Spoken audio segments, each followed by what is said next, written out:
দেখেন গরুর পূজা কিভাবে শুরু হয় পৃথিবীতে প্রথম। গোবৎস পূজা, গরুর বাচ্চার পূজা কিভাবে। কোরআন সাক্ষী, কোরআন থেকে কোট করছি। মুসা আলাইহিস সালাম আল্লাহর সাথে সরাসরি কথা বলতেন। ওয়াকাল্লামাল্লাহু মুসা তাকলিমা। সুবহানাল্লাহ পড়েন, আওয়াজ তুলে সবাই বলেন সুবহানাল্লাহ। এখন বনি ইসরাইল হচ্ছে পৃথিবীর সবচেয়ে গোয়ার জাতি। তারা বলে, মুসা তুমি যে আল্লাহর সাথে কথা বলো আমরা তো দেখি না, তুমি যে কথা বলো আমরা তো শুনি না, তো কি করতে হবে? বনি ইসরাইল বলে, আমাদের মধ্য থেকে 70 জন নিয়ে যাইতে হবে তুর পাহাড়ে। ওরা আয়সা যদি কয় হয় আমরা শুনছি, তাহলে বিশ্বাস করবো। কত বড় ডাকাত দেখছেন বনি ইসরাইল। এদের চেয়ে গোয়ার জাতি নাই। এত গোয়ার তুমি করেছো মুসা আলাইহিস সালামের সাথে। তুমি যে আল্লাহর সাথে কথা বলে আমরা তো দেখি, কি করব? 70 জন আমাদের বন্ধু বান্ধব যে যদি দেখে তারা বললে ওকে আস, 70 জন আস। 70 জন নিয়ে গেল। মুসা আলাইহিস সালাম হারুন আলাইহিস সালামকে খেলাফা দিয়ে গেলেন, আল্লাহ ওনাকে নবী বানালেন। মুসা আলাইহিস সালাম বললেন, হারুন খবরদার, বনি ইসরাইলের মধ্যে তাওহীদের বাণী প্রচার করবা, ঐক্য ধরে রাখবা, বিচ্ছিন্ন হতে দিবা না। চলে গেছে। এইদিকে বনি ইসরাইলের এক দুষ্ট লোক ছিল, নাম সামিরি। কি নাম? সামিরি। সে সবাইরে বলল তোমাদের স্বর্ণগুলো ফালাও। স্বর্ণগুলো ফেললো। বনি ইসরাইলের স্বর্ণগুলোকে গলিয়ে সে একটা গরুর বাচ্চা বানালো। গোবৎস। কিসের বাচ্চা? দেখেন গরুর পূজা কিভাবে শুরু হয় পৃথিবীতে প্রথম। গোবৎস পূজা, গরুর বাচ্চার পূজা কিভাবে। সে স্বর্ণ গলি গরুর বাচ্চা করে জিবরাইল আলাইহিস সালাম যে জমিনে এসেছিলেন, ওই ফেরেশতার পায়ের নিচের একটু মাটি সে বুদ্ধি করে প্যাকেটে রেখে দিছিল। সে গরুর বাচ্চা বানায় স্বর্ণ দিয়ে গলিয়ে ওই মাটি এটার মধ্যে ঢুকাই দিছে ভেলকি দেওয়ার জন্য। স্বর্ণ দিয়ে বানানো গোবৎস গরুর বাচ্চার গায়ে যখন সেই মাটি ছুঁড়ে দেয়া হলো, এখন বাছুরের ভেতর থেকে ভ্যাঁ ভ্যাঁ আওয়াজ আসতেছে। কি আসতেছে? সবাই তো অবাক। সামিরি বলে, আরে তোমরা যে 70 জন দিয়ে মুসা আলাইহিস সালামরে পাঠাইছো, ওইদিকে এত ঘুরতেছে, আল্লাহরে খুঁজে পায় না, আল্লাহ তো এটার ভিতরে ঢুকছে। নাউজুবিল্লাহ বলবেন না? তোমরা যে 70 জন দিয়ে পাঠাইলা, 70 জন নিয়ে মুসা আলাইহিস সালাম খালি ঘুরতেছে, আল্লাহরে পায় না। পাবে কেমনে? আল্লাহ তো, নাউজুবিল্লাহ, এটার ভিতরে সেজদা দাও। এই সেজদা দিয়ে গেল। আল্লাহর নবী হারুন আলাইহিস সালাম বললেন, খবরদার, এটা সুস্পষ্ট শিরক। আল্লাহ সব গুনাহ মাফ করে, শিরকের গুনাহ মাফ করে না। খবরদার, তোমরা থামো। কে শোনে কার কথা? এই যে যেমন এখন আপনারা আমার কথা শুনতেছেন না? শুনতেছেন? হারুন আলাইহিস সালাম বললেন, খবরদার, এই শিরকি কাজে তোমরা সংযুক্ত হয়ো না। তোমাদেরকে কি মনে নাই আমার ভাই মুসা আলাইহিস সালাম কি বলছে? আল্লাহ শিরক মাফ করে না। খবরদার, শিরক করো না, আল্লাহরে ভয় করো। হারুন আলাইহিস সালাম তাদেরকে বুঝালেন, শিরক করো না, আল্লাহরে ভয় করো। শুধু এতটুকুই তিনি বুঝালেন, দাওয়াতি কাজ পালন করলেন, কিন্তু প্রতিরোধ করেন নাই, সশস্ত্র সংগ্রামে লিপ্ত হন নাই, বাধা দেন নাই। কারণ গৃহযুদ্ধ বেঁধে যেতে পারে। উনি ভাবলেন, আমি যদি আমার বাহিনী নিয়ে দাওয়াত দেওয়ার সাথে সাথে প্রতিরোধ করি, আক্রমণ করি, ওরাও আমারে আক্রমণ করবে, ব্লাডশিড হবে, রক্তপাত। এমন অবস্থা হবে বনি ইসরাইলের মধ্যে, যেটা হয়তো আমার ভাই মুসাও কন্ট্রোল করতে পারবে না। সুবহানাল্লাহ কইবেন না? এক একজন নবীকে আল্লাহ তাআলা কি ইন্টেলেক্ট দিয়ে পাঠিয়েছেন। তিনি ভাবলেন, আমি দাওয়াতি কাজটাই করি, এটা যে হারাম এটা থেকে শুধু বারণ করি, কিন্তু প্রতিরোধ না করি। আমি যদি ঐক্য ধরে রাখতে পারি, বাকিটা আমার ভাই সামলে নেবে। সুবহানাল্লাহ। হারুন আলাইহিস সালাম প্রতিরোধ করলেন না। বনি ইসরাইলের মধ্যে গৃহযুদ্ধ বেঁধে যাওয়ার আশঙ্কায় প্রতিরোধ করলেন না, আক্রমণ করলেন না, শুধু দাওয়াত দিলেন। ইন দ্য মিন টাইম মুসা আলাইহিস সালাম আল্লাহর সাথে কথা বলে যখন ফিরে আসলেন, দেখলেন বনি ইসরাইলের অধিকাংশ লোক মুশরিক হয়ে গেছে। মুশরিক হয়ে গেছে। মুসা আলাইহিস সালাম রেগে গেলেন। রেগে প্রথমে বনি ইসরাইলদেরকে অ্যাটাক না করে ভাইয়ের দাড়ি ধরলেন। হারুন আলাইহিস সালামের দাড়ি আর চুল। মেজাজি নবী ছিলেন। হারুন, তুমি কি করলা? তোমার কি দায়িত্ব দিয়ে গেলাম, তুমি কি করলা? তুমি থাকতে বনি ইসরাইল কেমন করে শিরকের কাজে নিমজ্জিত হয়ে যায়? সাইয়েদনা হারুন আলাইহিস সালাম বললেন, ইন্নী, কোরআন সাক্ষী, কোরআন থেকে কোট করছি, ইন্নী খাশীতু আন তাকুলা ফাররাকতা বাইনা বনি ইসরাঈলা ওয়া লাম তারকুব কওলি। ও আমার ভাই, আমার দাড়ি ধরবেন না, আমার মারবেন না। আমি ভয় করেছি, আমি ভয় পেয়েছি, না জানি আপনি বলেন তুমি কেন খাশিতু আন তাকুলা ফাররাকতা বাইনা বানি ইসরাঈল, আপনি এসে আমারে যদি বলেন তুমি কেন ঐক্য ধরে রাখলে না, কেন মারামারি হলো, কেন রক্তপাত হলো, তোমারে কি এই দায়িত্ব আমি দিয়ে দিয়েছিলাম, আমার কথার দিকে কি তুমি ভ্রুক্ষেপ করো নাই? আমি যে বলছি তাওহীদের বাণী প্রচার করবা আর ঐক্য ধরে রাখবা, আমার কথা কি শোনো নাই? আপনি আমারে ধমকাবেন, এই জন্য আমি প্রতিরোধ করি নাই, আক্রমণ করি নাই, গৃহযুদ্ধ আটকানোর জন্য, কিন্তু আমি দাওয়াত দিয়েছি। সুবহানাল্লাহ পড়েন। ঐক্য ধরে রেখেছেন। মুসা আলাইহিস সালাম মুহূর্তেই সামিরীকে আক্রমণ করলেন, অ্যাটাক করলেন, শাস্তি দিলেন। মুহূর্তেই ওই গোবৎস গরুর বাছুরকে ভেঙে চুড়ে মেসাকার করে সাগরের মধ্যে ভাসিয়ে দিলেন। পুরো বনি ইসরায়েলকে আবার তাওহীদের উপর প্রতিষ্ঠিত করলেন। পড়েন সুবহানাল্লাহ। এই ঘটনা থেকে শিক্ষা কি? শিক্ষা হচ্ছে আপনি শিরকের আড্ডাখানা দেখলেও বৃহৎ স্বার্থে তাওহীদের দাওয়াত দিবেন, প্রয়োজনে আপনি ঐক্য নষ্ট করবেন না। সুবহানাল্লাহ পড়বেন না? তাহলে ঐক্যের গুরুত্ব বেশি না কম বলেন? আওয়াজ করে বলেন। ওয়াতাসিমু বিহাবলিল্লাহি জামিআ, আল্লাহর রশিকে আঁকড়ে ধরো। ওয়ালা তাফাররাকু, তোমরা বিচ্ছিন্ন হয়ো না। পেকুয়ার ভাইরা আওয়াজ করে বলেন তো আদেশটা কার? এখন বলেন আমাদের ঐক্যবদ্ধ জীবনের দরকার আছে না নাই? আমরা ঐক্যবদ্ধ থাকতে চাই যে কোনো ষড়যন্ত্র রুখে দেওয়ার জন্য। ঐক্যবদ্ধ প্রচেষ্টার কোনো বিকল্প নাই। তাই আজকের আলোচনার ছোট্ট একটা টপিক আমি শিরোনাম ঠিক করেছি, আমাদের জীবনে, সমাজ জীবনে, ধর্মীয় জীবনে, রাষ্ট্রীয় জীবনে ঐক্যবদ্ধ থাকার গুরুত্ব। এবার আওয়াজ করে পেকুয়ার ভাইয়েরা বলেন আমরা ঐক্যবদ্ধ জীবনযাপন করতে চাই কি চাই না? আল্লাহ তাআলা সে নির্দেশনাই দিচ্ছেন। আল্লাহ তাআলা ইরশাদ করছেন, ওয়া'তাসিমু বিহাবলিল্লাহি জামিআন ওয়া লা তাফাররাকু ওয়াযকুরু নি'মাতাল্লাহি আলাইকুম إذ كنتم أعداء فألف بين قلوبكم فأصبحتم بنعمته إخوانا وكنتم على شفا حفرة من النار فأنقذكم منها كذلك يبين الله لكم آياته لعلكم تهتدون। আল্লাহু আকবার পড়েন। আল্লাহ বললেন, ও গোলামেরা শোনো, ওয়াতাসিমু বিহাবলিল্লাহি জামিআ, ও আমার গোলামেরা সবাই মিলে আল্লাহর রশিকে আঁকড়ে ধরো। আল্লাহর রশি হলো ইসলাম, আল্লাহর রশি হলো কোরআন।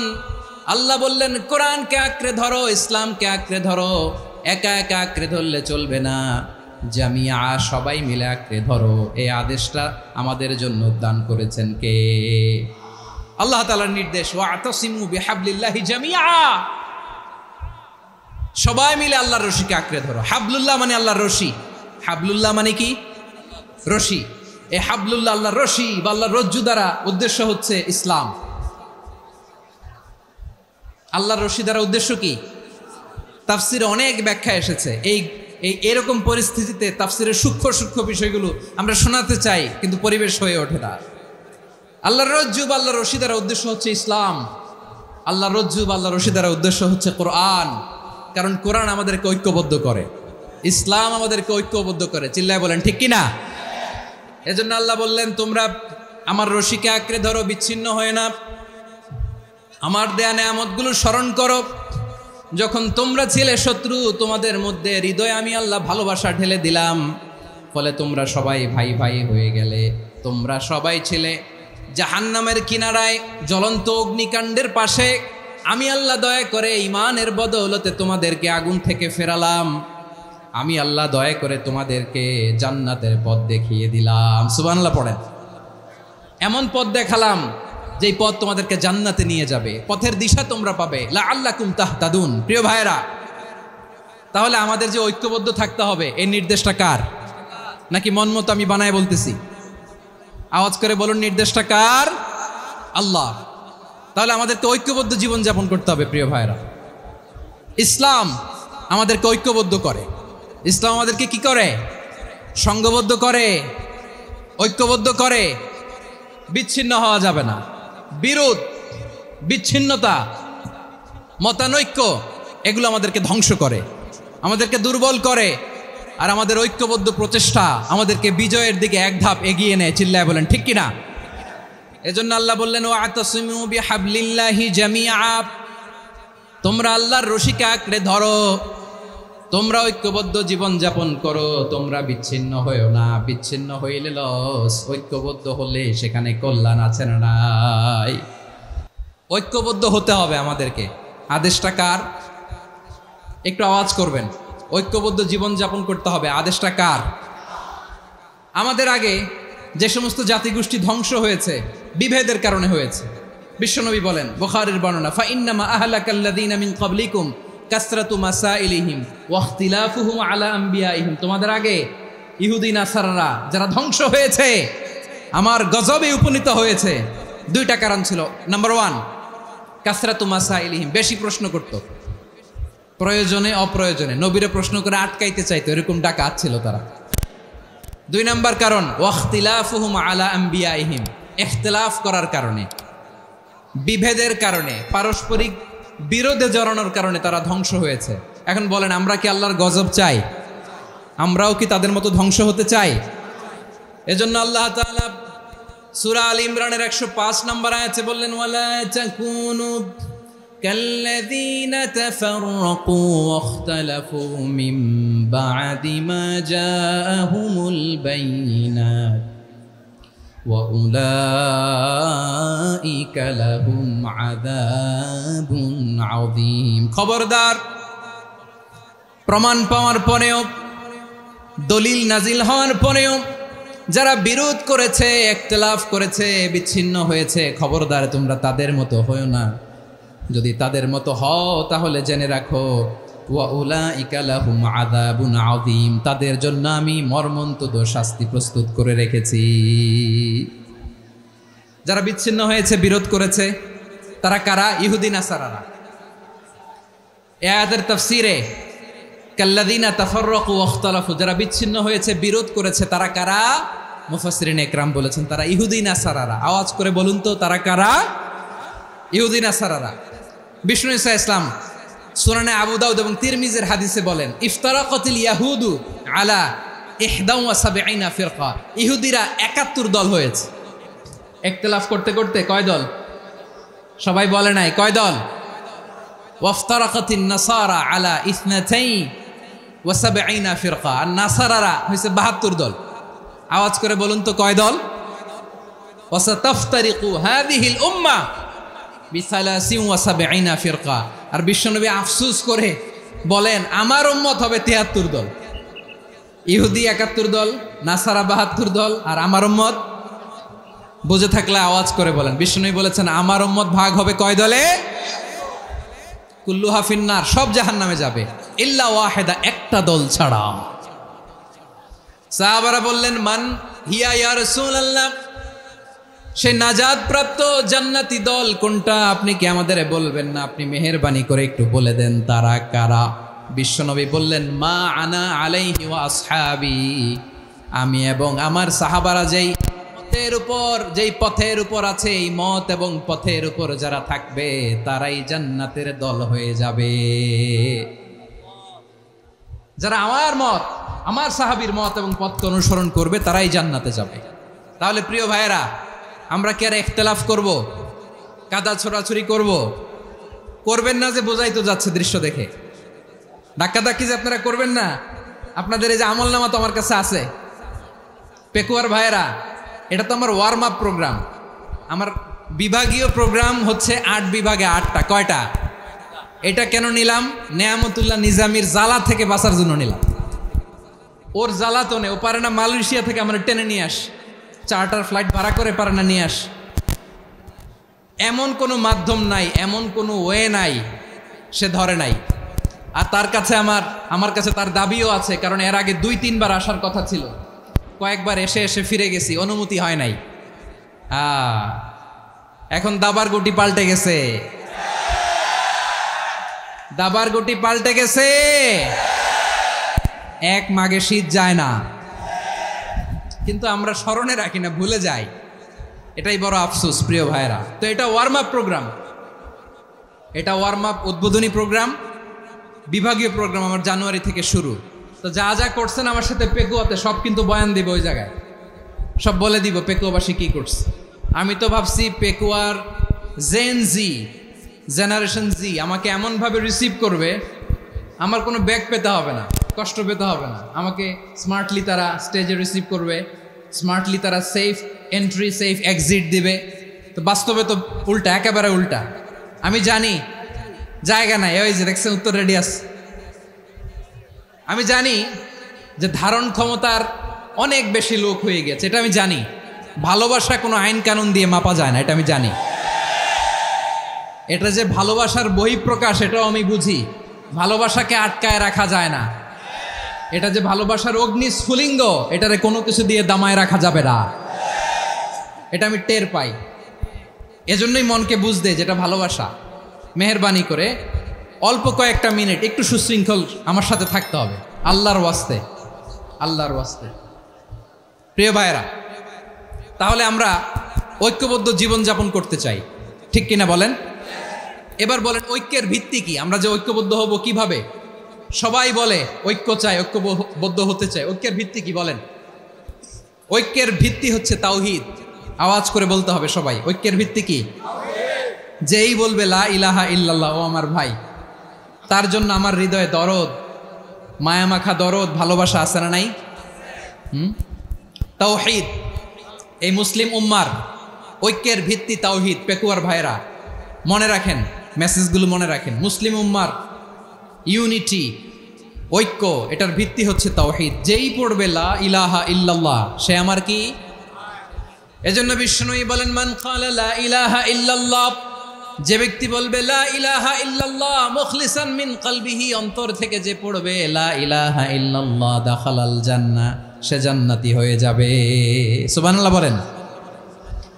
যেই পড়বে লা ইলাহা ইল্লাল্লাহ, সে কই যাবে? জান্নাতি হয়ে যাবে। তো এখন আমার সব ভাই যারাই লা ইলাহা পড়ছে জান্নাতে যাক, চাই কি চাই না? নাকি আপনি শুধু একাই জান্নাতে যেতে চান? একাই যেতে চান? জান্নাতে একা আমি যাব না তো ভাই, তোমাকেও জান্নাতে দলে নিতে চাই। সবাই বলেন জান্নাতে একা আমি যাব না তো ভাই, তোমাকেও জান্নাতে দলে নিতে চাই। আমাদের জান্নাতের দল ভারী হোক, আমরা চাই কি চাই না? যেই বলবে লা ইলাহা ইল্লাল্লাহ, ওই আমার ভাই, সে জান্নাতে যাক, এটাও আমি চাই, ঠিক কিনা? নাকি সবাইরে জাহান্নামে পাঠাইয়া খালি আপনি জান্নাতে ঢুকবেন? আচ্ছা বলেন, সব গেছে জাহান্নামে, আপনি একা জান্নাতে, ওই জান্নাতে ভাল লাগবে আপনার? আকল খাটান। সব জাহান্নামে গেছে, যান। এ কাফের, ও জালেম, ও নাস্তিক, সব গেছে জাহান্নামে, আপনি একা জান্নাতে, ওই জান্নাতে ভাল লাগবে? জান্নাতে আমি একা যেতে চাই না, আমার জান্নাতের দলকে আমি ভারী করতে চাই। চিল্লায় বলো ঠিক কিনা? যারাই বলবে লা ইলাহা ইল্লাল্লাহ, তারা আমার ভাই। বিশ্বনবী এই কথাটার আরো চমৎকার ব্যাখ্যা করেছেন। তিনি বলেন মান সাল্লা সালাতানা ওয়াস্তাকবালা কিবলাতানা ওয়া আকালা যাবিহাতানা ফাযালিকাল মুসলিম লাহু যিম্মাতুল্লাহি ওয়া যিম্মাতু রাসূলিহি ফালা তুখফিরুল্লাহা ফি যিম্মাতিহি। বিশ্বনবী তিনটা ক্রাইটেরিয়া শুনিয়ে দিলেন। তিনি বললেন মান সাল্লা সালাতানা, যে ব্যক্তি আমাদের মতো নামাজ পড়ে, ওয়াস্তাকবালা কিবলাতানা, আমাদের কিবলারে কিবলা মানে, ওয়াকালা যাবিহাতানা, আমাদের জবাই করা পশু খায়, ফাযালিকাল মুসলিম, সেই মুসলমান। সুবহানাল্লাহ। আমার মতো নামাজ পড়ে মানে কি? তার ডিভাইন অ্যাক্টিভিটি আমার মতো, তার ইবাদতের সিস্টেম আমাদের মতো। ওয়াস্তাকবালা কিবলাতানা মানে কি? আমার যে ডাইরেকশন তারও একই direction, to the direction of কাবা। আল্লাহু আকবার। কাবার দিকে হয়ে সে নামাজ পড়ে। আমার ডাইরেকশন তার ডাইরেকশন, আমার ডেস্টিনেশন তার ডেস্টিনেশন এক। ওয়াকালা যাবিহাতানা, আমার জবাই করা পশু খায়, সেই মুসলিম। সেই মুসলিম লাহু যিম্মাতুল্লাহি ওয়া যিম্মাতু রাসূলিহি, তার জন্য রয়েছে আল্লাহর জিম্মা, রাসূলের জিম্মা। ফালা তুখফিরুল্লাহা ফি যিম্মাতিহি, আল্লাহর জিম্মাদারির তোমরা খেয়ানত করো না। তার মানে তোমার মুসলিম ভাইরে অমুসলিম বলো না, তার জান মালের কোনো ক্ষতি তুমি করতে পারবা না। সুবহানাল্লাহ বলেন। তাহলে ঐক্যের ভিত্তি বিশ্বনবীর কথা থেকে, মুখনিসৃত পবিত্র কথা থেকে আমরা পেলাম। আমার আঙ্গুলের দিকে তাকিয়ে আওয়াজ করে বলো পেকুয়ার ভাইয়েরা, ঐক্যের ভিত্তি কয়টা? আওয়াজ করে বলো কয়টা? ঐক্যের ভিত্তি হবে যে তাওহীদ, এটার ব্যাখ্যা তিনটা বলেছেন বিশ্বনবী। এক নম্বরে যে আমাদের মতো নামাজ পড়ে, যে আমাদের কেবলারে কেবলা মানে, যে আমাদের জবাই করা পশু খায় সেই মুসলিম, সেই কি মুসলিম, সে আমার ভাই, তার সাথে আমার কোনো বিরোধ আছে? কথা বলো পেকুয়ার ভাইরা, বিরোধ আছে? কোনো বিরোধ নাই, কারণ আমরা এক উম্মাহ, আমরা সবাই এক উম্মাহ। সবাই আওয়াজ করে আমার সাথে বলেন তো, এক উম্মাহ। এগুলো মুখস্থ করতে হবে আমাদের। আওয়াজ করে সবাই বলো, কেউ বাকি থাকবে না, বলো এক উম্মাহ। রব্বুল আলামিন বলেন, ইন্না হাযিহি উম্মাতুকুম উম্মাতান ওয়াহিদাতান, ইন্না হাযিহি উম্মাতুকুম উম্মাতান ওয়াহিদাতান ফাআনা রাব্বুকুম ফা'বুদুন। নিশ্চয়ই তোমাদের এই উম্মাহ হচ্ছে এক উম্মাহ, উম্মাতান ওয়াহিদা, এক উম্মাহ। আমি তোমাদের এক রব, আমি এক আল্লাহর ইবাদত করো, আমি ছাড়া কারো ইবাদত করো না। আদেশটা কার? তাহলে আমরা সবাই মিলে কয় উম্মাহ? এই যে এই ভাইয়েরা, এই তোমরা যে ঢিলাঢিলি করতেছো আমি দেখতেছি না, না আমি বলছি না ও মারছে, ওর দোষ, এগুলো বলা যাবে না বলছি? তোরা দেখাচ্ছ কেন? তুমি তো আমার দিকে তাকাবা। তোমার পানি মারলেও আমার দিকে তাকাবা, তোমার আঘাত করলে তুমি আমার দিকে তাকাবা। তোমাদেরকে তো এই দায়িত্ব দিয়েছিলাম। এদিকে কিয়ামত হয়ে যাবে কিন্তু ঘাড় নড়বে না, আমি তো ওই অডিয়েন্স চাই। তো ধাক্কাধাক্কি করলে হবে? যখন জিজ্ঞেস করব বাঘের মতো উত্তর দিবা, আর বাকি সময় খরগোশের কানের মতো কান খাড়া করে আমার দিকে করে রাখবা। রাজি আছো? তাহলে আমরা সবাই এক উম্মাহ। কয় উম্মাহ? নাকি দুই উম্মাহ? আওয়াজ করে বলো, কয় উম্মাহ? এক উম্মাহ। শুধু এক উম্মাই না, শুধু এক উম্মাই না, শুধু আমরাই না, আমাদের সবার দিন একটা। আওয়াজ করে বলো, কয়টা? বিশ্বনবী বলেন, আল আম্বিয়া ইখওয়াতুন লিআল্লাত, নবীরা হচ্ছে বৈমাত্রেয় ভাইয়ের মতো। উম্মাহাতুহুম শাত্তা ওয়া দীনুহুম ওয়াহিদ, নবীরা হলো বৈমাত্রেয় ভাইয়ের মতো। অর্থাৎ নবীদের মা ভিন্ন, বাবা এক, মানে নবীদের শরীয়ত ভিন্ন, কিন্তু দিন একটা। আমাদের দিন কয়টা? আমাদের প্রভু এক, এক নবীর উম্মাত, জীবন বিধান এক, ঐশী বাণী কোরআন। আমাদের প্রভু এক, এক নবীর উম্মাত, জীবন বিধান এক, ঐশী বাণী কোরআন। তবে কেন এক নও হে মুসলমান, এক হও করিয়া হবান। বাইতুল্লাহ এক, আওয়াজ করে বলো আমাদের বাইতুল্লাহ কয়টা? বাইতুল্লাহ এক, মদিনা শরীফ এক, উহুদ পাহাড় এক, বদরের মাঠ এক। একটা তো জীবন আর মরণ যে একটাই, একসাথে মিলে মিশে একটাই প্রাণ।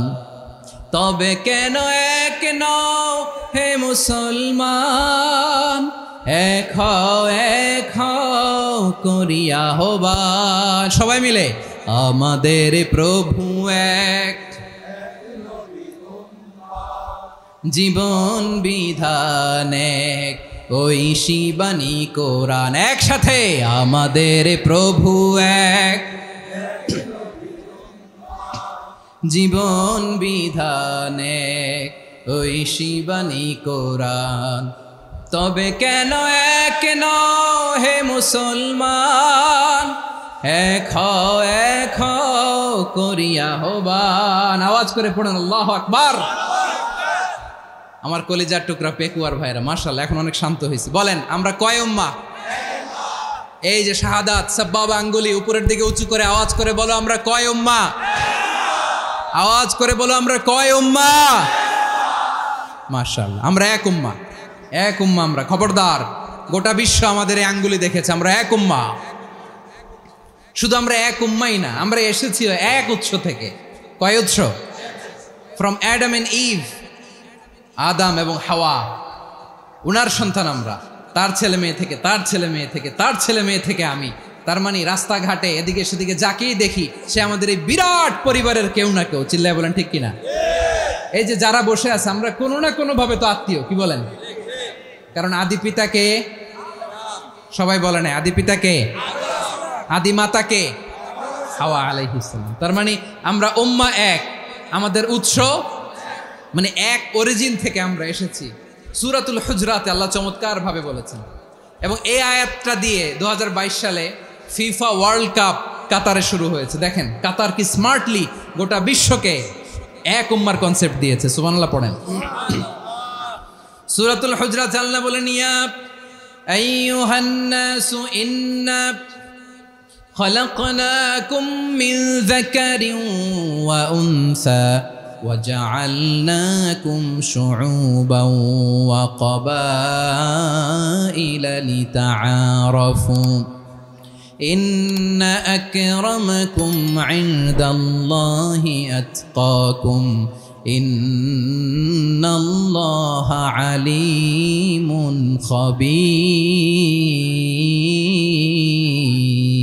خبير আল্লাহ বলেন, ইয়া আইয়ুহান নাস ইন্না খালাকনাকুম মিন যাকারিন ওয়া উনসা, ও দুনিয়ার মানুষেরা শোনো, তোমাদের সবাইকে সৃষ্টি করেছি এক পুরুষ এক নারী থেকে। আওয়াজ করে বলতে হবে পুরুষটার নাম কি? এবার আওয়াজ করে বলুন নারীটার নাম কি? মিন যাকারিন ওয়া উনসা, এক নারী এক পুরুষ থেকে তৈরি করেছি।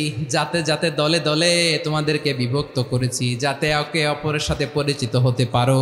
So may you interact each other. বিভিন্ন দেশে বিভিন্ন দলে তোমাদেরকে বিভক্ত করেছি যাতে ইন্টারাকশন হতে পারে, তাআরুফ হতে পারে। লিতাআরফু, যাতে তাআরুফ হয়, পারস্পরিক পরিচিতি হয়। তাহলে আমাদের অরিজিন এক। এই আয়াতটা যে কত powerful! This verse addresses the entire human being. অনেক আয়াতে আল্লাহ বলে ইয়া আইয়ুহাল্লাযীনা আমানু, ওহে মুমিনরা। অনেক আয়াতে আল্লাহ বলে ওহে মুসল্লিরা, ওহে মুমিনরা, ওহে বিশ্বাসীরা। কিন্তু এখানে আল্লাহ মুমিন মুসল্লি আস্তিক নাস্তিক ভেদে সবাইকে একসাথে অ্যাড্রেস করেছেন। আল্লাহ বলেছেন ইয়া আইয়ুহান নাস, ওহে মানব সকল। He addresses the entire human being regardless the colors, the races, the languages, the ethnicities, and reminded us we all from one origin. চিল্লায় বলেন আল্লাহু আকবার।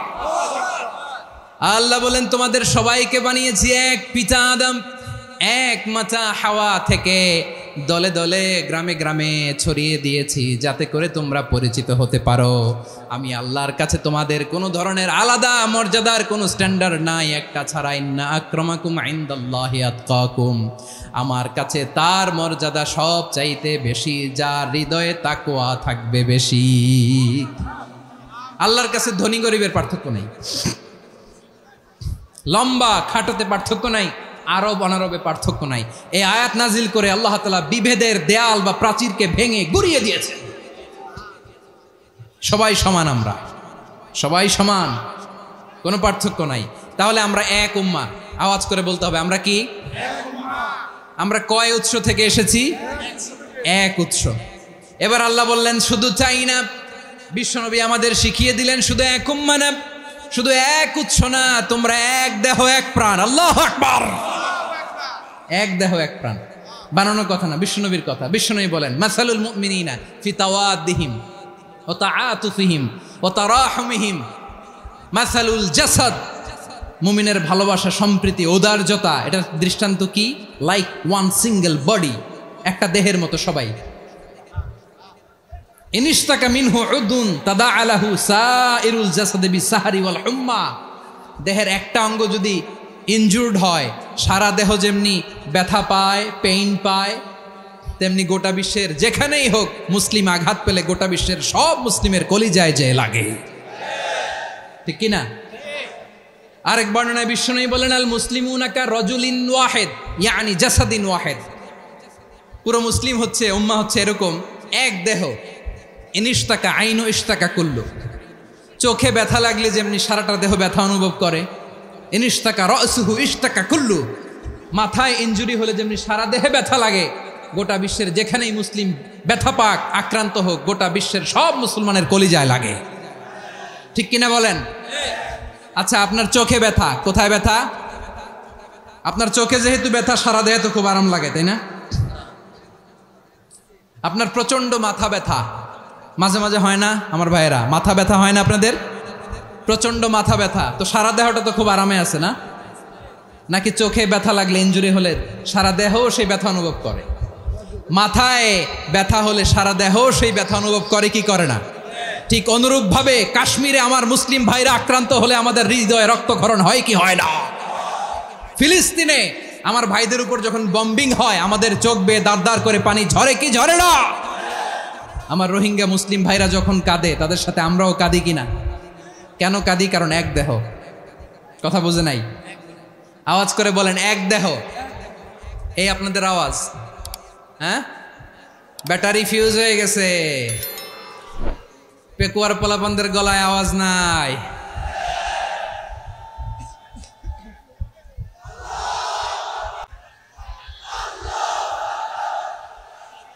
ব্যাটারি চার্জ হইতেছে।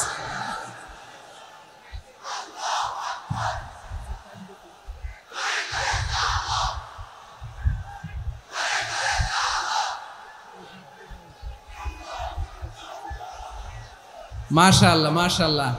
না না না, ইয়ে হয় নাই, ফিউজ হয় নাই।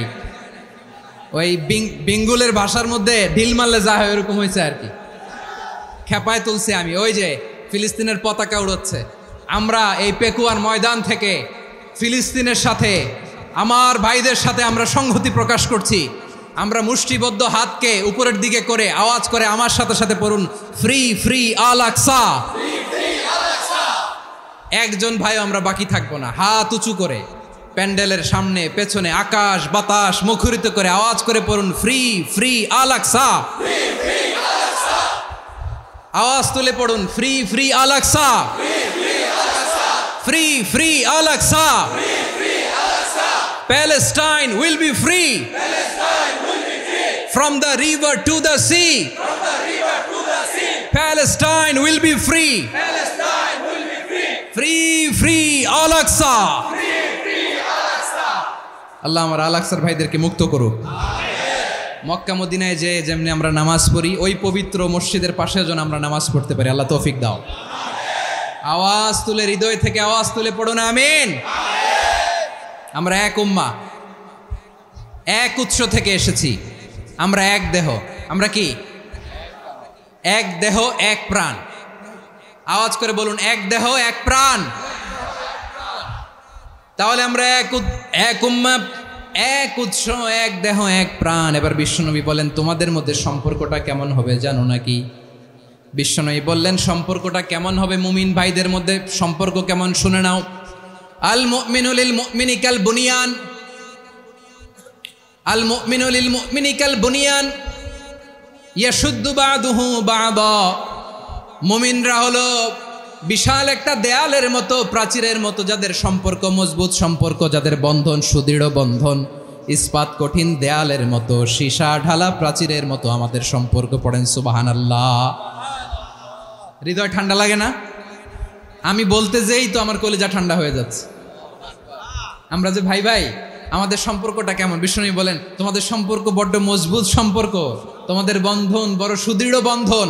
এটা ইস্পাত কঠিন দেয়ালের মতো, সীসা ঢালা প্রাচীরের মতো, সীসা ঢালা প্রাচীরের মতো তোমাদের বন্ধন।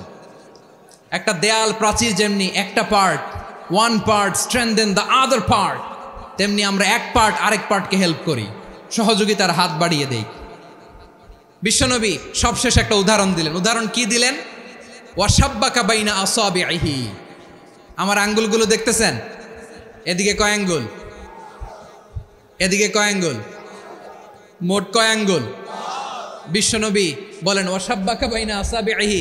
এই ডান হাতের 5 আঙ্গুল বাম হাতের 5 আঙ্গুলের ভিতরে সবাই এরকম ঢুকান্ত, ঢুকা এরকম চাপ মারেন। এবার দেখেন মজবুত কিনা। সুবহানাল্লাহ পড়বেন না? বিশ্বনবী বললেন, ডান হাতের 5 আঙ্গুল বা হাতের 5 আঙ্গুলের মধ্যে ঢুকিয়ে দিলে যেমন শক্ত আর মজবুত, মুমিন ভাইদের মধ্যে সম্পর্ক এমন মজবুত। পড়েন সুবহানাল্লাহ। এরকম 5 আঙ্গুল ঢুকিয়ে এরকম শক্ত করেন, এরকম মজবুত। আল মুমিনু লিল মুমিনি কাল বুনিয়ান ইয়াশুদ্দু বাদুহু বাদা ওয়াশাব্বাকা বাইনা আসাবিহি। তাহলে আমরা এক উম্মাহ, আমরা এক উৎস থেকে এসেছি, আমরা এক দেহ এক প্রাণ, আমাদের সম্পর্ক বড় মজবুত। এবার আল্লাহরে বললাম, আল্লাহ আমাদের সম্পর্কটার একটা নাম দিয়া দেন, আমাদের এই চমৎকার সম্পর্কের একটা নাম থাকার দরকার আছে না নাই? রব্বুল আলামিন আমাদের সম্পর্কের একটা চমৎকার নাম দিলেন, নামটা হচ্ছে ভাই ভাই সম্পর্ক। কি সম্পর্ক? ফিল করে না, এই জন্য মুখ দিয়ে বেরোয় না। ভাই ভাই, আমরা কি একে অপরের কি?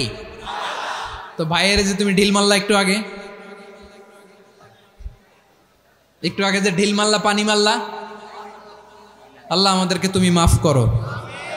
আমরা ভাই ভাই, কিন্তু তাবলীগের দাওয়াতের কাজ করতে যে এক ভাইয়ের হাতে আরেক ভাই খুন হয়, এমন নজির এই দেশে আছে না নাই? কি করে পারলে তুমি? হ্যাঁ, দিনের প্রচার করতে যে তোমার ভাইয়ের রক্তে তুমি হাত রাঙ্গালে কি করে? আমাদের সম্পর্কের নাম দিয়েছে আল্লাহ তাআলা ভাই ভাই। আমরা বললাম, আল্লাহ আমরা এক উৎসব, এক উম্মাহ, এক দেহ, এক প্রাণ, আমাদের সম্পর্কের একটা নাম দিয়ে দেন। রব্বুল আলামিন বললেন, ইন্নামাল মুমিনুনা ইখওয়াতুন ফাসলিহু বাইনা আখাওয়াইকুম ওয়াত্তাকুল্লাহ লাআল্লাকুম তুরহামুন। নিশ্চয়ই মুমিনরা হলো ভাই ভাই, নিশ্চয়ই তোমরা মুমিনরা ভাই ভাই, তোমাদের সম্পর্কের নাম তোমরা পরস্পর ভাই ভাই। এই ভাই ভাইয়ের মধ্যে যদি বিরোধ লাগে তাহলে আপোষ মীমাংসা করে দাও, শান্তি সমঝোতা করে দাও। আল্লাহকে ভয় করো, রহমত নাজিল করবে কে? ভাই ভাইয়ের মধ্যে যদি বিরোধ হয় কি করবেন? আরো লাগাই দিবেন নাকি? মাশাআল্লাহ, মিটাই দিব। তোমরা ভাই ভাই, ভাই ভাই বিরোধ হলে আপোষ মীমাংসা করে দাও, শান্তি সমঝোতা করো, মজা নিও না। পেকুয়াতে আপনার বাড়ির পাশে আপন দুই ভাই মারামারি লাগছে, আপনি দেখলে কি করেন? অনেকে মজা নেয়, অনেকে কি করে? মজা নেয়, আরেকটু লাগুক। আবার বলে হাত থাকতে মুখে কি বলে? কপাল পোড়া, কপাল পোড়া। আফসোস তাদের জন্য, কপাল পোড়া। ভাই ভাই ঝগড়া লাগলে বলবেন যে হাত থাকতে মুখে কি, নাকি? কলিজা কাঁপে না আপনার? আপনি যে মজা নেন। আমরা ভাই ভাই, মজা নেওয়া যাবে না, মিলিয়ে দিতে হবে। মুমিনদের আল্লাহ একটা সম্পর্ক জুড়ে দিলেন, সম্পর্কের নাম ভাই ভাই। আমরা সবাই কি? আওয়াজ করে বলেন, আমরা সবাই কি? আল উখুয়া, ব্রাদারহুড। সুবহানাল্লাহ, কত চমৎকার ইসলাম আমাদেরকে শিখিয়েছে। ভ্রাতৃত্ব তিন ধরনের। পেকুয়ার ভাইয়ের আওয়াজ করে বলেন, কয় ধরনের? একটা হচ্ছে আল উখুয়া আল ইনসানিয়া, হিউম্যান ব্রাদারহুড, মানবিক দিক থেকে ভাই, যারাই মানুষ তারাই আমার ভাই। পেকুয়ায় হিন্দু পাড়া আছে নাকি? বড়ুয়া পাড়া আছে নাকি? এরাও কিন্তু আমাদের ভাই। এরা কি? কথা কয় না, এরা কি? কোন দিক থেকে? মানবিক দিক থেকে, কারণ তারাও মানুষ, আমরাও এদিক থেকে ভাই। এটাকে বলে হিউম্যান ব্রাদারহুড, আল উখুয়া আল ইনসানিয়া। ভ্রাতৃত্বের আরেকটা রূপ হচ্ছে আল উখুয়া আন নাসাবিয়া, রক্তের সম্পর্কের ভাই, আমার আপন ভাই। তিন নম্বর প্রকার হচ্ছে আল উখুয়া আদ দীনিয়া, দিনী ভাই। এটা নিয়ে কথা বলতেছি আমি, দিনী ভাই। এই যে পেকুয়া, আজকে লক্ষ মানুষের জনসমুদ্র, আমরা একে অপরের কি ভাই? দিনী ভাই। আওয়াজ করে বলেন তো, কি ভাই? এই দিনী ভাই, মানবিক ভাই, রক্তের সম্পর্কের ভাইকেও ছাড়িয়ে যায়। এটা ফিল করতে হবে। পেকুয়ার জেনজি, এ আমার দিনী ভ্রাতৃত্ববোধ। ফিলিস্তিনে বোমা ফুটলে যে আমি তাহাজ্জুদের জায়নামাজে কাঁদি, কাশ্মীরের ভাইরা আক্রান্ত হলে যে আমার বুক ফেটে কান্না আসে, কারণ আমরা দিনী ভাই। আমরা কি ভাই? দিনী ভাই। এই বস বস। সম্পর্কের দিক থেকে এটা সবচেয়ে মজবুত, এটা আমাদেরকে ফিল করতে হবে। সম্পর্কের দিক থেকে এটা কি? সবচেয়ে মজবুত, দিনী ভাই।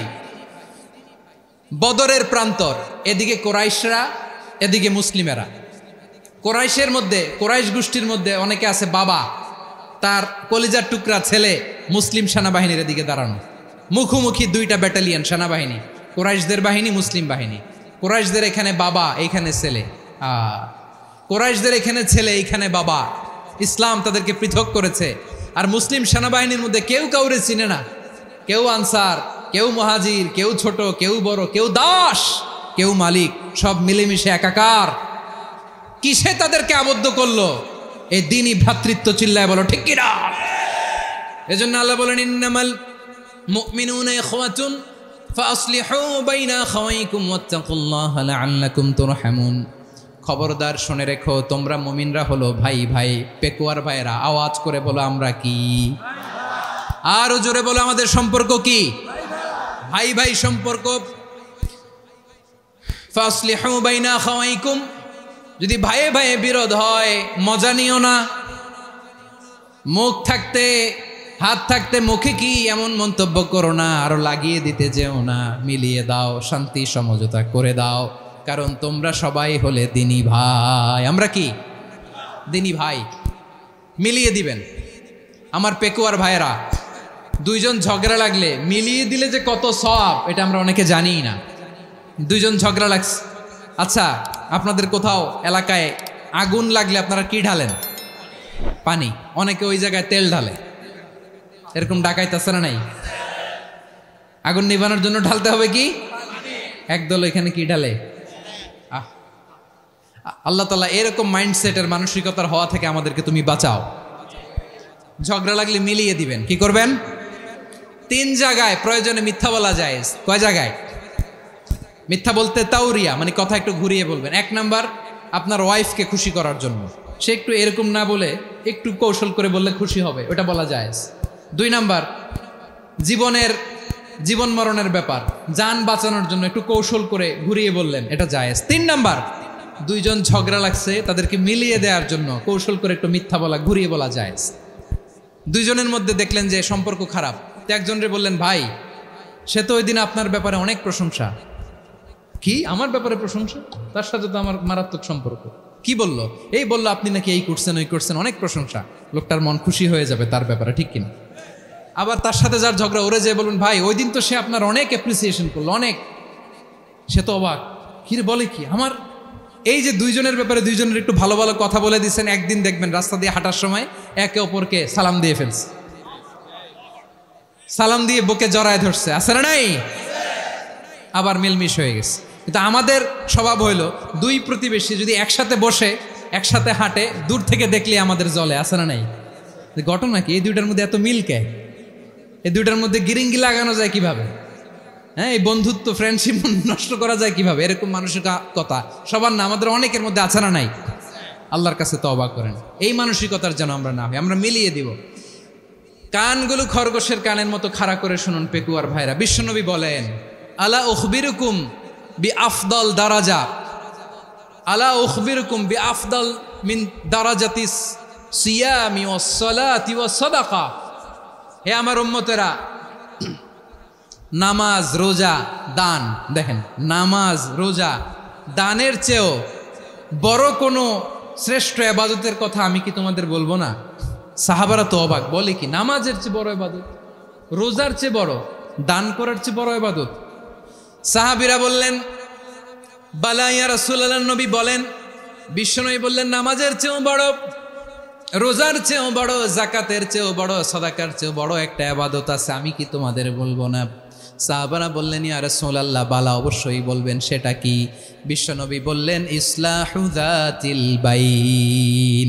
দুইজন যখন ঝগড়া লেগেছে, তোমার দুই ভাই যখন ঝগড়া লেগেছে, এই দুইজনের মধ্যে বিরোধ মিটিয়ে মীমাংসা করে দেয়া হচ্ছে সবচাইতে সেরা কাজ।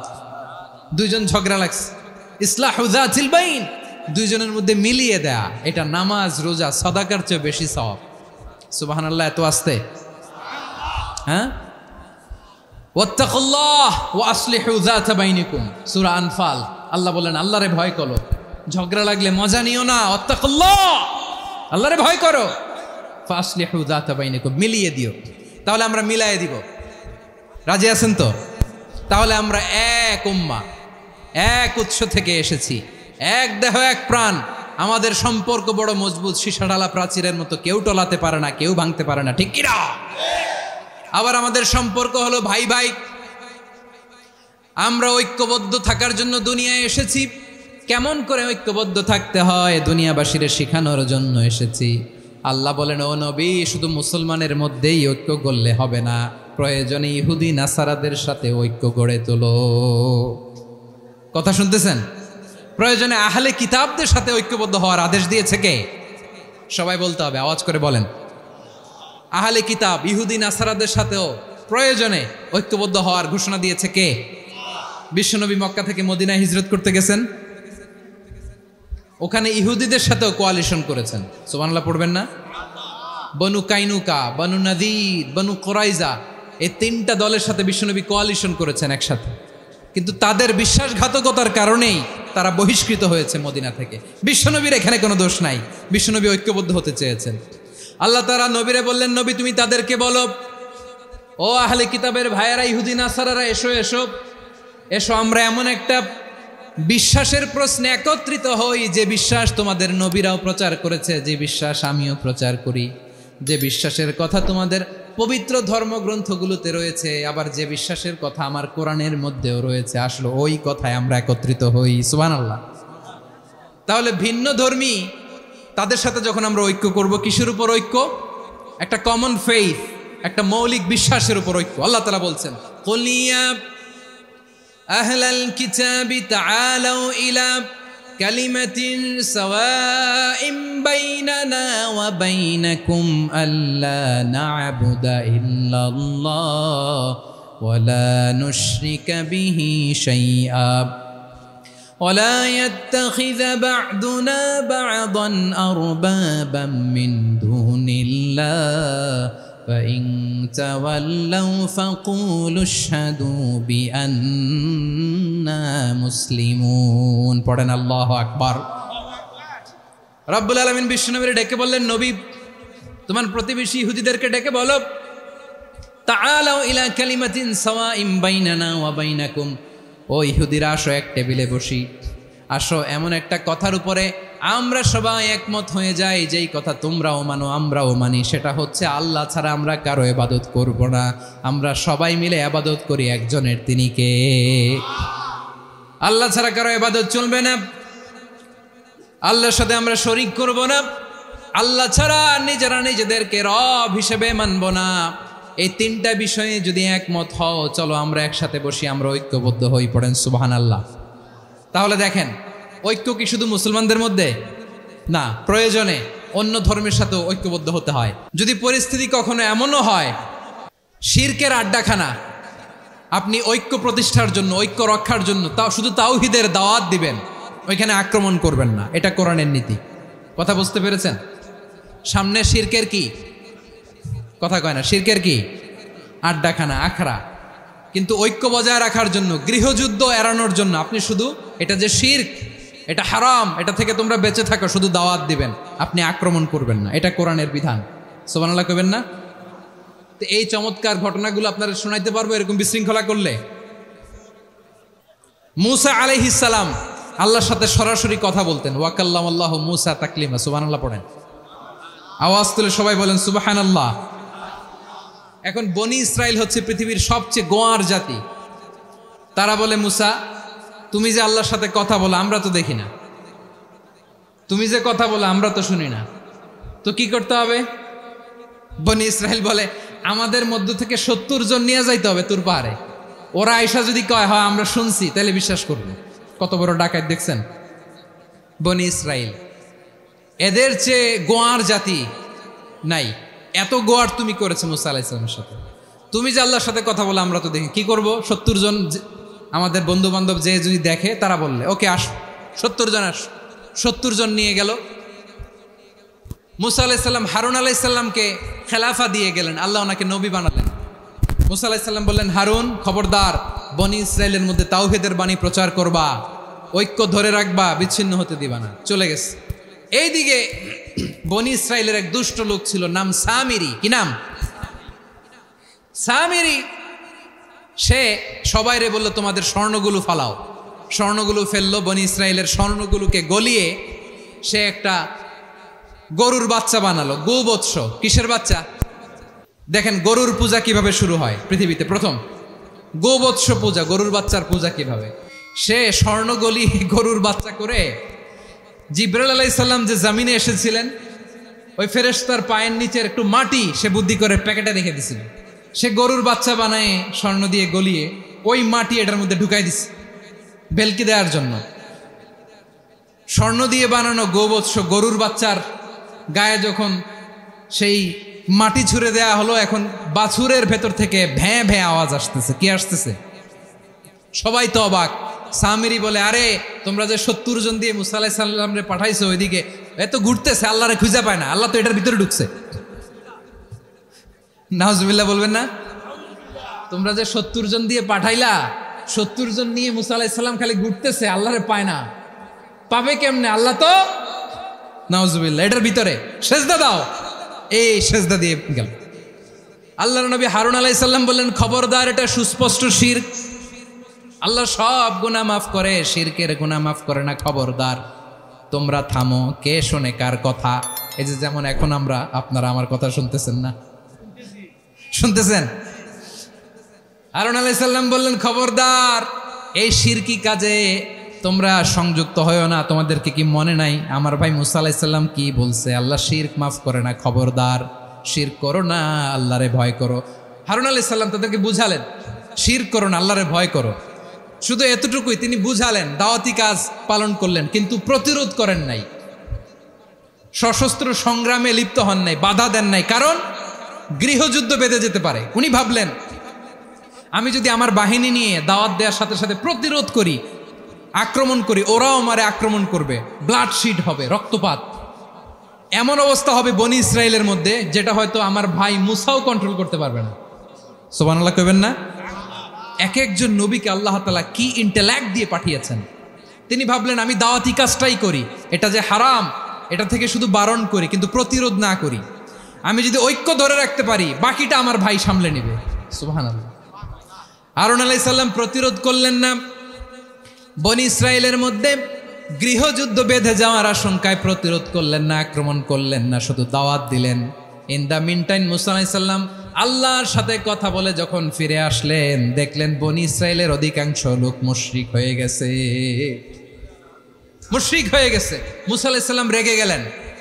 রেগে প্রথমে বনি ইসরায়েলদেরকে অ্যাটাক না করে ভাইয়ের দাড়ি ধরলেন। হারুন আলাইহিস সালামের দাড়ি আর চুল, মেজাজি নবী ছিলেন।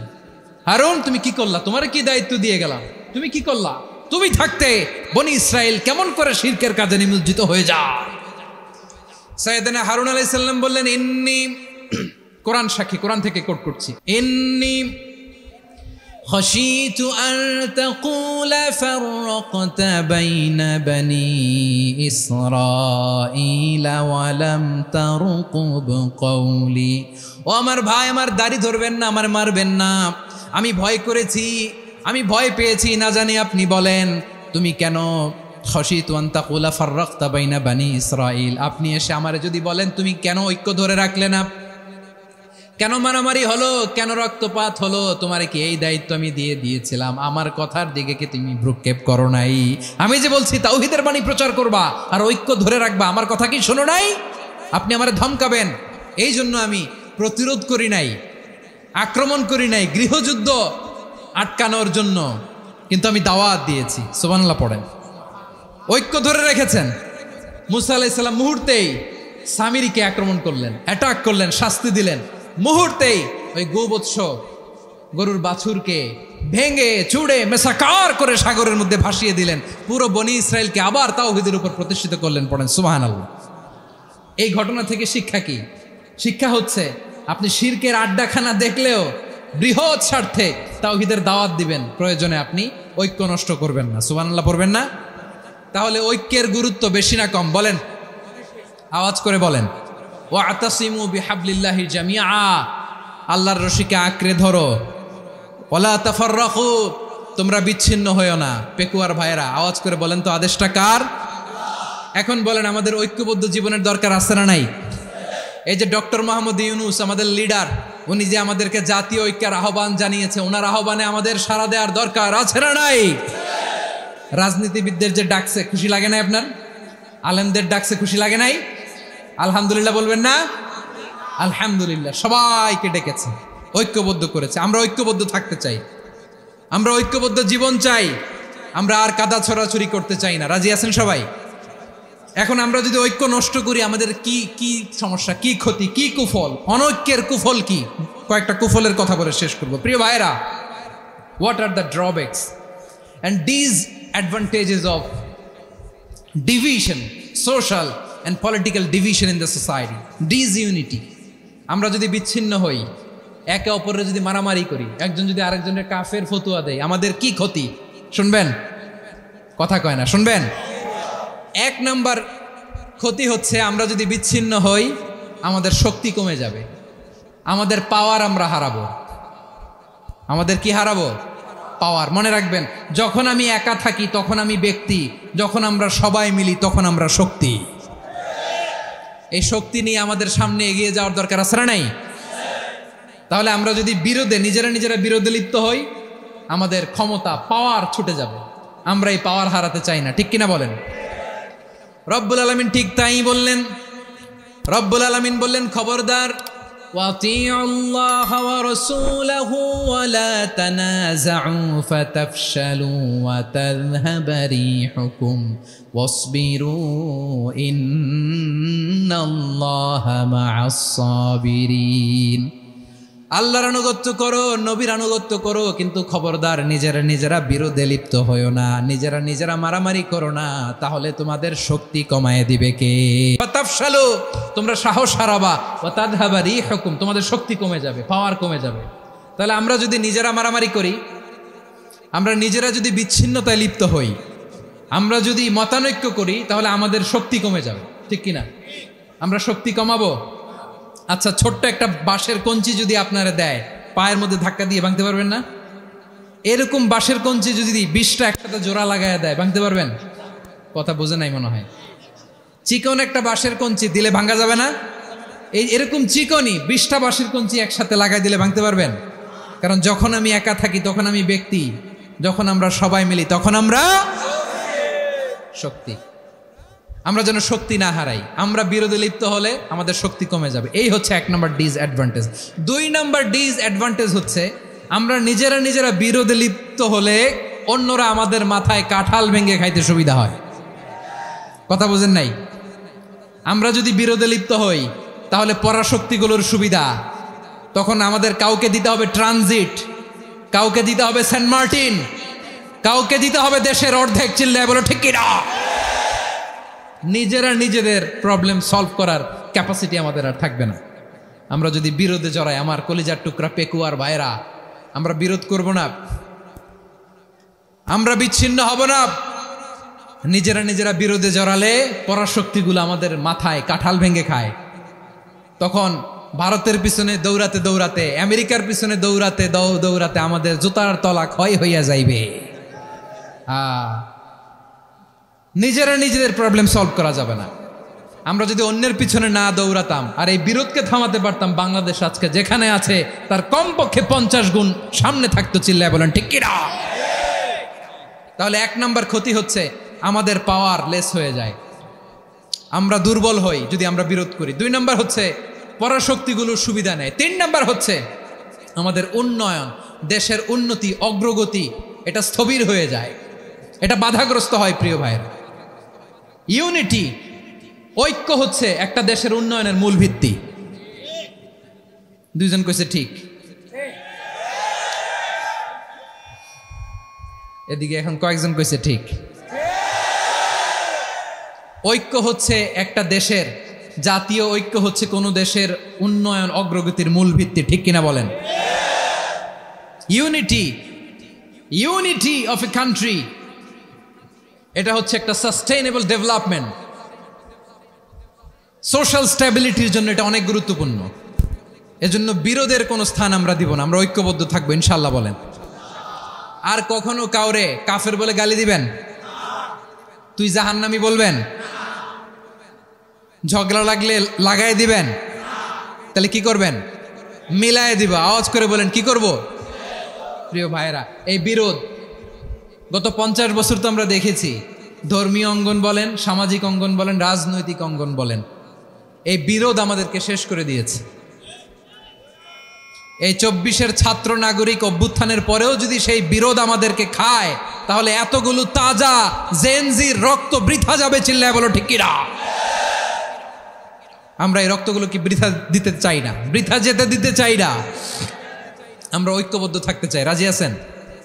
আমরা আর কাদা ছোড়াছুরি করব না। অনেক হয়েছে, আর না, এবার থামুন। অনেক হয়েছে আন্না।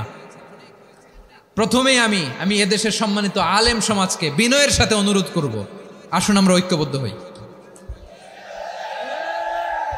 আজকের এই পেকুয়ার ঐতিহাসিক তাফসিরুল কোরআনের প্রোগ্রাম থেকে আমি সম্মানিত আমার মাথার তাজ ওলামাদেরকে জাতীয় ঐক্যের আহ্বান জানাই। পেকুয়ার এই ঐতিহাসিক তাফসিরুল কোরআনের প্রোগ্রাম থেকে আমি আমার সম্মানিত রাজনৈতিক ব্যক্তিবর্গদেরকে জাতীয় ঐক্যের আহ্বান জানাই। অনেক হয়েছে আন্না। আধিপত্যবাদকে রুখে দিতে হলে, বাংলাদেশের বিরুদ্ধে যে কোনো ধরনের ষড়যন্ত্রকে রুখে দিতে হলে জাতীয় ঐক্যের কোনো বিকল্প নাই। চিল্লায় বলো ঠিক কিনা?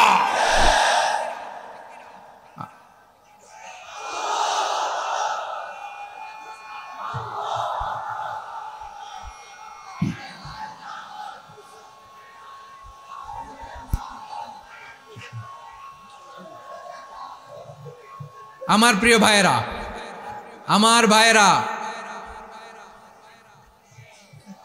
আর কাদা ছড়াছড়ি করব না ইনশাআল্লাহ। বলেন আল্লাহুম্মা ফারশাদ। আল্লাহ তুমি সাক্ষী থাকো, আল্লাহ তুমি তৌফিক দাও। আওয়াজ করে পড়েন আমিন। আর একে অন্যকে কাফির বলে গালি দিব না, ঠিক কিনা বলেন? রাজি আছেন? ধ্বংস করে দিয়েছি আমরা আমাদেরকে। আপনারা হালাকু খানের নাম শুনেছেন? মঙ্গল অধিপতি হালাকু খান বাগদাদের আমাদের বিশাল দারুল হেকমা লাইব্রেরিকে ধ্বংস করেছে। 10 লক্ষ মুসলমানদেরকে কচুকাটা করে গণহত্যা করেছে। জানেন, আমাদের সভ্যতা সূতিকাগারের কেন্দ্রবিন্দু ছিল বাগদাদ। ইরাকের বাগদাদে যেদিন সে রক্ত নিয়ে হোলি খেলা করে, রক্তের হোলি খেলা যেদিন হয়, ওই দিনও বাগদাদে বাহাস চলতেছিল। আমাদের বাহাস কি চলতেছিল? আপনাদের এলাকায় বাহাস আছে? এই প্রচলিত বাংলাদেশে যে বাহাস, এটার সাথে ইসলামের কোনো সম্পর্ক আছে? এই পর্যন্ত বাহাসের পরে পরাজয় বরণ করছে এরকম কোনো দল আপনারা পাইছেন? আমি পাই নাই। প্রত্যেক দলই বাহাসের পরে সংবাদ সম্মেলন করে বলে আমরা জয়লাভ করিয়াছি, ওনারা পালাইয়া চলিয়া গিয়াছেন। আছে না নাই? কারণ সত্য জানার জন্য, সত্য মানার জন্য আসে না তো, নিজের জ্ঞান জাহির করার জন্য বাহাস করে। বিপক্ষ দলের আলেমকে ছোট করার জন্য বাহাস করে। এই বাহাসের স্থান ইসলামে নাই। চিল্লায় বলো ঠিক কিনা? এই সমস্ত বাহাসের দিন শেষ। ঐক্যবদ্ধ হওয়ার বাংলাদেশ। প্রিয় ভাইরা, হালাকু খান সে দারুল হেকমা লাইব্রেরি জ্বালিয়ে পুড়িয়ে এই সব দামি দামি বইগুলো, আমাদের দামি দামি ঐতিহাসিক তুরাসি ক্লাসিক বইগুলোকে দজলা নদীতে ফেলেছে। পুরা দজলা নদী কালো হয়ে গিয়েছে। 10 লক্ষ মুসলমানকে গণহত্যা চালিয়ে এই রক্তের বন্যা যখন দজলা নদীর পানিতে মিশে গিয়েছে, দজলা নদীর পানি লাল হয়ে গিয়েছে। যেই দিন বাগদাদে গণহত্যা চলে, ওই দিনও বাগদাদে বাহাস চলতেছিল। কিসের বাহাস জানেন? মেসওয়াক, ডান মারি থেকে করা সুন্নাহ, এটা আমরা জানি। এখন কি উপরের মারি না নিচের মারি? বাহাসের বিষয়। এই বাহাস করবেন আপনারা? বিশ্ব যখন এগিয়ে চলেছে, আমরা তখন বসে বিবি তালাকের ফতুয়া খুঁজেছি কোরআন হাদিস চষে। তালাক ইসলামের অনেক গুরুত্বপূর্ণ অনুষঙ্গ। তালাক কোরআনের একটা সূরা। কিভাবে তালাক হবে না হবে আমাদের ফোকাহায়ে একরাম, আমাদের আকাবেররা সব বলে গিয়েছেন, সব জানা। আপনি হয় এটা মানবেন নয় ওইটা নিয়ে বাহাসের দরকার নাই, ওইটা নিয়ে মারামারির স্থান ইসলামে নাই। আওয়াজ করে বলেন ঠিক কিনা? এখন পেকুয়ার ভাইরা, শেষ কথা বলি, আওয়াজ করে বলেন আমরা ঐক্যবদ্ধ হতে চাই কি চাই না? চান? এই যে আমি বিনয়ের সাথে আলেম সমাজকে জাতীয় ঐক্যের আহ্বান জানালাম, এটার সাথে আপনারা সংহতি প্রকাশ করেছেন? বিনয়ের সাথে আজকের এই পেকুয়ার ময়দান থেকে আমাদের রাজনৈতিক নেতৃবৃন্দদেরকে জাতীয় ঐক্যের আহ্বান জানাই, আপনারা সংহতি প্রকাশ করেছেন? এখন এটা রোডম্যাপ কি, কিভাবে আমরা ঐক্য প্রক্রিয়াতে এগিয়ে যাব? শেষ কথা বলি, একেবারে সহজ। আমাদের ওলামা মাশায়েখদেরকে, আমার মাথার তাজ তাদেরকে আমরা বলি, এই যে আমরা ঐক্যবদ্ধ হই নাই, আমরা কি বড় কিছু অর্জন করে ফেলছি? বলেন, আমরা কি খুব পাওয়ার সম্মানের জায়গায় আছি? খুব স্ট্রেংথের জায়গায় আছি? তো কিছুই তো নাই। আপনি ঐক্যবদ্ধ হইলে সমস্যা কোথায়? এমন তো না ঐক্যবদ্ধ না হওয়ার কারণে এতদিন আপনার অনেক কিছু ছিল, ঐক্যবদ্ধ হলে আপনি হারাবেন, এমন তো না। তো কিছুই যেহেতু আপনার নাই, আমার নাই, ঐক্যবদ্ধ হলে আমরা সমস্যা কোথায়? ঐক্যবদ্ধ হয়েই দেখি না, ঠিক কিনা? ঐক্যবদ্ধ হওয়ার দুইটা ওয়ে। রাজনৈতিক ঐক্য কিভাবে হবে? রাজনৈতিক সম্মানিত নেতারা ঠিক করবেন। আলেমরা কিভাবে ঐক্যবদ্ধ হবেন? শেষ কথা বলে শেষ করছি, খুব গুরুত্বপূর্ণ। This is the punching line. এদিকে তাকান। ঐক্য হবে দুইটা পদ্ধতিতে। একটা হচ্ছে কমন গ্রাউন্ড নিয়ে, বেসড অন কমন গ্রাউন্ড। যেমন ধরেন, আমরা নামাজ কায়েম করতে চাই, জামাত ইসলাম এই কথার উপর একমত আছে না নাই? নামাজ কায়েম হোক, একমত না জামাত ইসলাম? হেফাজত একমত না? ইসলামী আন্দোলন একমত না? তাবলিগের ভাইয়েরা একমত না? পীরের মুরিদেরা একমত না? আপামর তাওহিদি মুসলিম জনতা একমত না? তাহলে নামাজ কায়েম করতে হবে, নামাজ কায়েম করতে হবে, এই কমন গ্রাউন্ডে আমরা সবাই একমত, ঠিক কিনা? যাকাত আদায় করতে হবে, সবাই একমত, ঠিক কিনা? কথা নাই, কথা নাই। যাকাত আদায় করতে হবে, সবাই একমত, ঠিক কিনা? নারীদের পর্দা করতে হবে, শালীন পোশাক পরতে হবে, একমত সবাই, ঠিক কিনা? বৈষম্য বিরোধী বাংলাদেশ চাই, সবাই একমত, ঠিক কিনা? মেরিটোক্রেসি, মেরিটোক্রেসি, আর কোনো মামা চাচার ফোনে পদ দিলে হবে না, মেধার ভিত্তিতে সবগুলো পদ ঠিক করতে হবে, চিল্লায় বলো ঠিক কিনা? আমরা একমত না? স্বাধীনতা সার্বভৌমত্বের প্রশ্নে আমরা সবাই একমত, ঠিক কিনা? আমার নবীরে গালি দিলে রাষ্ট্রীয়ভাবে সর্বোচ্চ শাস্তি তার নিশ্চিত করতে হবে, ঠিক কিনা? এরকম 10টা কমন গ্রাউন্ড আমাদেরকে, 10টা কমন গ্রাউন্ডে আমরা সবাই এক। এই 10টা কমন গ্রাউন্ডকে সামনে রেখে বিশাল জনসমাবেশ করেন সোহরাওয়ার্দীর ময়দানে, সবাই আসেন। জামাত ইসলাম, হেফাজতে ইসলাম, ইসলামী আন্দোলন, পীরের মুরিদ, তাবলিগ, খেলাফত মজলিস, সবাই একসাথে হন, তাহলে সবাই জানবে যে এই 10টা বিষয়ে আমরা একমত। বলেন, এই ঐক্যতে আপনার দরবার যাবে? দরবার নষ্ট হবে? আপনার দল নষ্ট হবে? আপনার আকীদা নষ্ট হবে? না। আমার মাথার তাজ সম্মানিত ওলামায়ে একরাম, এই 10টা কমন গ্রাউন্ডে যদি এক হন, আপনার আকীদা নষ্ট হবে? আপনার আকীদা আপনার, আমার আকীদা আমার, আপনার দল আপনার, আমার দল আমার, আপনার পলিসি আপনার, আমার পলিসি আমার, কারো কিছু নষ্ট হবে না। কিন্তু যেই বিষয়ে আমরা সবাই একমত, এরকম 10টা মৌলিক পয়েন্টে আমরা একমত হতে চাই কি চাই না? একমত হন।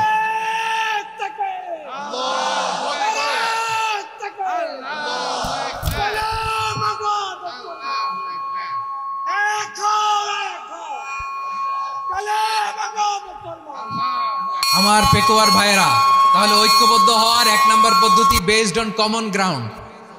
কমন গ্রাউন্ড, এতে কারো কোনো লস নাই, কারো কোনো ছাড়ও দেয়া লাগবে না, কারো দরবারও যাবে না, কারো দলও নষ্ট হবে না, কারো আকীদাও নষ্ট হবে না। আমার আকীদা আমার, আমার দল আমার, আমার সব ঠিক আছে। শুধু এই বিষয়ে আমি একমত, তুমি একমত, তুমি একমত, তো আমরা সবাই একসাথে বসে জানান দেই যেগুলোতে আমরা একমত, শোডাউন করি। বাংলাদেশের যে কোনো মহাসমাবেশকে সেই দিনের মহাসমাবেশ ছাড়িয়ে যাবে, চিল্লায় বলো ঠিক কিনা? এরপর জেলায় জেলায় বিভাগীয় বিভাগীয় আপনারা ওয়ার্কশপ করেন, সেমিনার করেন, আইস ব্রেকিং প্রোগ্রাম করেন, এইভাবে আমাদেরকে আগাতে হবে। তাহলে number 1 common ground based, number 2 issue based, issue ভিত্তিক ঐক্য। যখনই জরুরি কোনো ইস্যু আসবে আমরা ঐক্যবদ্ধ হব। রাজি আছেন সবাই? সবাই রাজি আছেন? আল্লাহ তাআলা আমাদের সবাইকে ঐক্যবদ্ধ জীবন ধারণের তৌফিক দান করুক, আমরা পড়ি আমিন।